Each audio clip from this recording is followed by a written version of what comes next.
Hey guys, it's me Jocelyn. So today I'm going to be showing you some different type of colorings on Alight Motion. Now I want to let you know that I'm outside right now, so if you hear any background noise like yard work or birds tweeting, I'm sorry about that. But yeah, anyways, let's just get into today's video. So the first coloring is kind of like this darky toned one. I really like the way that it looks. So first things first, you're going to need to add on color temperature. Now the temperature needs to be 13890. I don't even know if that's I know it's a number, but I don't know how to say it like in terms of this.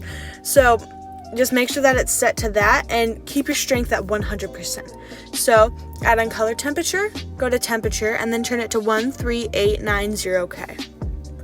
Now for the next thing, you want to add on exposure and gamma. I just turned the exposure up to 0.26 because that's just, I don't know. I thought it was like a good fit. If you want it brighter, make it brighter. If you want it less brighter, make it less brighter. Then I added on highlight and shadows, and I turned my highlights all the way up to 200% just because I really like the way that they looked with this certain scene right here. Just like her clothes and stuff, it really brightens it up a little bit. It specifically brightens up her face, which I think I like the most. And then I added on sharpen. Now I wanted to let you know that sharpen is added onto all of these just like solely to increase the quality. I highly recommend you add sharpen. It's a free effect, so yeah. There's your first coloring, and this is what it looks like without all of the stuff on it. This is what it looked like before, and this is what it looks like after. So yeah. This is coloring number 2. Now, honestly, I'm not going to make up any names for these colorings just because I would be awful at that. So, yeah, this one's a little bit brighter, but it also has, like, that contrast in it that I really like. So, first things first, you're going to want to add on dark glow. Make sure your diffusion is at 0.250 and your threshold is at 0.214. Now, I left the color the same, like, default. My blend was 25% and my alpha was 75%. So that's the settings that you need for dark glow. I also have a note queued up right here for all the colorings if you guys want to screenshot this just so you have it like on hand and it's easier for you. So yeah. And then you want to go ahead and add on exposure, and I just made it 0.42 this time. I increased it a little bit just because I liked the brightness of it, because the dark glow, like her clothes were already very dark as it is, and the glow kind of affected that. So I added on some exposure to brighten it up.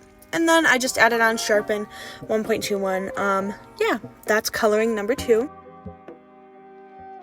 Now onto the third coloring. Here's a little preview of it right here if you want coloring number 3 settings. Now, what I did is first thing I did is I added on highlights and shadows. And once again, I had my highlights all the way up to 200%. I kept the shadows at 100% just because her clothes are already dark. I don't want any more darkness in the video clip. So the highlights were at 200%. Then I added on light glow. I made my diffusion 0.180. I made my threshold 0.839. And I kept my intensity at 1.00. I didn't change the color of the light glow. This is just Alight Motion's default right here, but if you want to, be my guest. My blend is at 25%, my halo is at 0, and my alpha is at 75%, which I also think is default, but I guess that doesn't really matter. Then I added on exposure, once again, just to brighten it up. You can do any value on exposure like that you want. I just did these certain values because that's the way I like them, but you can do whatever type of exposure you'd like. You don't even have to add any if you don't want to.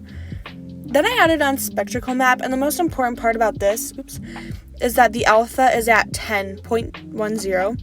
I didn't change any other settings other than the alpha, only because if I did, it would end up looking like that, and we do not want that coloring. We want it to be as subtle as possible, but also still visible. So yeah, and then just added on sharpen like every other coloring that we've done. So this is coloring number 3.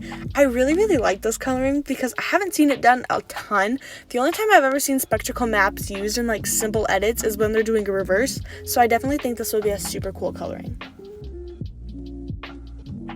And onto our last and possibly more complex coloring. Now, the only reason I say complex is because this first one right here might get you a little bit, like it's a little bit tricky to get exactly.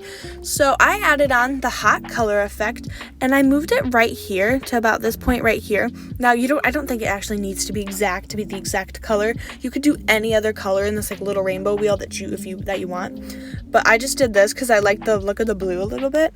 All you have to do is slide it up into the blue region a little bit. It doesn't have to be exact, like I said. I don't know why, but if you want it to be exact, here is the settings for that right there. Okay, so then after that, I also kept the tint the exact same. So then I added on exposure, and I made that 0.13, just bright enough to see her face. And then I added on sharpen. Now really the only thing that you really need in this one is hot color. I do highly recommend adding on exposure only because it does brighten it up quite a bit, and it will be dark if you don't. This kind of coloring gives me like Twilight editing vibes, although I don't really think you need to add that coloring on because that's already the coloring in the movie. But yeah, that was it for today's video. If you guys enjoyed it, please give it a thumbs up and subscribe and comment down below any tutorial requests you guys may have. And yeah, I love you guys. Bye!